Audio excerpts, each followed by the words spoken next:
మన దేశంలో ప్రభుత్వ సేవలు ఎలా ఉంటాయో మనకు తెలిసిందే. విపరీతమైన లంచాలు ఒకవైపు, ఇక ఆ తర్వాత పౌర సేవల్లో నిర్లక్ష్యం. ఈ సోమరితనాన్ని కొలవడానికి ఐన్స్టీన్ మళ్లీ పుట్టి కొత్త యంత్రం కనిపెట్టాల్సిందే. అంత బరి తెగింపు. అలా అని అందరూ చెడ్డవాళ్ళుండరు, అంతా నీచులు అయితే వ్యవస్థ నడవదు కదా. కొంతైనా ఎక్కడో ఓ చోట మంచి వాళ్ళు ఉన్నారు, వారి కారణంగానే వ్యవస్థ నడుస్తుంది. అయితే నిర్లక్ష్యపు ఖరీదు కూడా కొన్నిసార్లు చాలా ఎక్కువగా ఉంటుంది. అది తెలియాలంటే ఓ యువకుడు ఏకంగా మన రైల్వే వ్యవస్థ మోసాన్ని ఎలా ఎండగట్టాడు, ఎలా వంచాడో ఈ స్టోరీలో చూద్దాం. రాజస్థాన్లోని కోటాకు చెందిన సుజిత్ స్వామి అనే వ్యక్తి గోల్డెన్ టెంపుల్ రైల్లో ఢిల్లీకి వెళ్లేందుకు ఐఆర్సిటిసి వెబ్సైట్ ద్వారా టికెట్ బుక్ చేసుకున్నారు. ఈయన ఇంజనీర్. 2017 ఏప్రిల్ 30న టికెట్ బుక్ చేసుకుని ప్రయాణానికి రెడీ అయ్యారు. ఇంతలో తన తండ్రి ఆరోగ్యం బాగాలేకపోవడంతో టికెట్ను క్యాన్సిల్ చేసుకున్నారు. టికెట్ ధర రూ. 765. ఇక తాను క్యాన్సిల్ చేసుకున్నందుకు క్లరికల్ ఛార్జీల కింద రూ. 65 కట్ చేశారు. మరో రూ. 35 జీఎస్టీ అని కట్ చేశారు. ఆ తర్వాత రూ. 665 రిఫండ్ చేసింది ఐఆర్సిటిసి. అసలు జీఎస్టీ ఏంటి అని తాను టికెట్ బుక్ చేసుకున్న డీటెయిల్స్ ని చూశారు. తాను టికెట్ బుక్ చేసుకున్న సమయంలో జీఎస్టీ లేదు. జూన్ 1 నుంచి జీఎస్టీ అమల్లోకి వచ్చింది. దీంతో కంగు తిన్నారు ఆయన. చాలా మంది ఏం చేస్తారంటే రూ. 35 కదా అని వదిలేస్తారు. కానీ ఆయన వెంటనే ఆలోచించారు. ఎంతో మంది పేదలు కూడా ఉండి ఉంటారు కదా, ఒక్కొక్కరి నుంచి ఇలా అక్రమంగా అన్యాయంగా ఎన్ని కోట్లు మోసం చేస్తారో అని మనసులో అనుకున్నారు. అంతేకాదు వ్యవస్థకు నైతికత, నిజాయితీ, న్యాయం ఉండాలి. అధికారులు వాటిని పాటించాలి. సంస్థ ఉన్నది ప్రజల కోసం, అంతేకాని మోసం చేయడానికి కాదు కదా అనుకున్నారు సుజిత్. వెంటనే రూ. 35 ఎందుకు కట్ చేశారో నాకు సమాధానం ఇవ్వండి. నేను బుక్ చేసుకున్నప్పుడు జీఎస్టీ లేదు, మరి నాకు రిఫండ్ ఇచ్చేటప్పుడు పన్ను ఎలా వసూలు చేస్తారు? ఇది అన్యాయం కదా. నాతో పాటు మిగతా ప్రయాణికులకు కూడా మనీ వాపస్ చేయమని లేఖలు రాశారు. కానీ రిప్లై రాలేదు. చివరకు రైల్వే మంత్రికి కూడా ట్వీట్ చేశారు, అయినా పట్టించుకోలేదు. దీంతో ఆయన సోషల్ మీడియాలో మంత్రులు, ఐఆర్సిటిసి, రైల్వే సంస్థ అధికారులు, అకౌంట్స్ ని అందరినీ కూడా ట్యాగ్ చేసి పదే పోస్టులు పెట్టారు.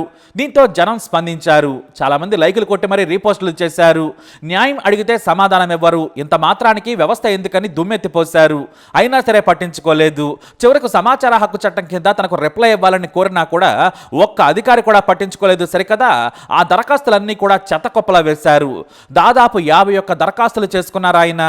ఇదే విషయాన్ని చెబుతూ ఫేస్బుక్లో, ట్విట్టర్లో పోస్టులు పెట్టగా చివరకు రైల్వే శాఖ దిగొచ్చింది. ఎందుకంటే ఆయన పోరాటాన్ని ఆపలేదు. తన పోరాటంలో న్యాయం ఉంది. ఇక రైల్వే సంస్థకి ప్రెజర్ ఎక్కువైపోయింది. ఏం చేయాలో తోచలేదు. దీనికి సమాధానం చెప్పాలని ప్రజలు కూడా కోరడంతో చేసేది లేక ఒక ప్రకటన విడుదల చేసింది రైల్వే శాఖ. మేము జీఎస్టీ అమలుకు రాకముందు రద్దు చేసుకున్న టికెట్ల మీద పన్ను కట్ చేసి రిఫండ్ చేస్తాము, వాటిని తిరిగి చెల్లిస్తాము. కానీ ఆ తర్వాత టికెట్ తీసుకుని జీఎస్టీ కట్టైన వాటికి మాత్రం పన్నుతో పాటు కట్ చేసి రిఫండ్ చేస్తామని తెలిపింది. ఆ వెంటనే సుజిత్ స్వామికి రూ. 35 వెనక్కి వేశారు. అంతేకాదు తనతో పాటు లక్షల మంది ప్రయాణికులకు కూడా ఆయన న్యాయం చేశారు. అంటే ఒక్కో వ్యక్తికి రూ. 35 మాత్రమే మనకు కనిపిస్తోంది. కానీ రైల్వే శాఖ మొత్తం ఎంత కట్టిందో తెలుసా?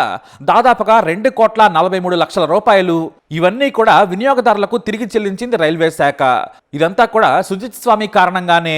జూలై 1, 2017 లోపు బుక్ చేసుకుని రద్దు చేసుకున్న వారందరికీ పన్ను చెల్లించామని తెలిపిన తర్వాత మరోసారి రిఫైండ్ డీటెయిల్స్ ను పంచుకుంది రైల్వే శాఖ. వెయిటింగ్, ఆర్ఏసీ రద్దు చేసుకున్న పన్ను డబ్బులు ఇవ్వబడవు. రైలు ప్రయాణం కంటే 48 గంటల ముందు కన్ఫామ్ అయిన టికెట్ ను రద్దు చేసుకుంటే ఎలా ఛార్జీలు ఉంటాయో కూడా రైల్వే శాఖ మరోసారి వెల్లడించింది.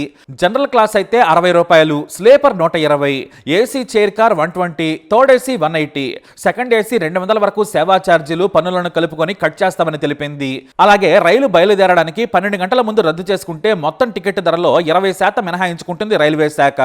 ఇక మీరు రైలు బయలుదేరడానికి ముందే తొందరపాటుగా సడన్ గా టికెట్ రద్దు చేసుకుంటే ఎలాంటి రిఫండ్ ఉండదు. కనీసం ట్రైన్ స్టార్ట్ అవడానికి 4 గంటల ముందు రద్దు చేసుకుంటేనే కొంతమేర తిరిగి వస్తుంది. అంటే దాదాపుగా 50% మేర తీసుకుని మిగతా సొమ్మును ప్రయాణికులకు అందజేస్తుంది. రైల్వే శాఖలో అధికారుల నిర్లక్ష్యాన్ని బయటపెట్టి వారిని ప్రజల ముందు పెట్టాడు సుజిత్ స్వామి.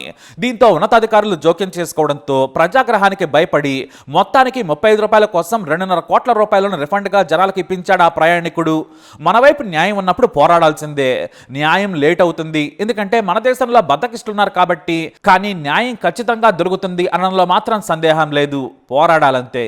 మరి సుజిత్ స్వామిపై మీరేమంటారు? మీ అభిప్రాయాన్ని కమెంట్ ద్వారా తెలియజేయండి. వీడియో లైక్ చేయండి, షేర్ చేయండి, మా ఛానల్ని సబ్స్క్రైబ్ చేసుకోండి.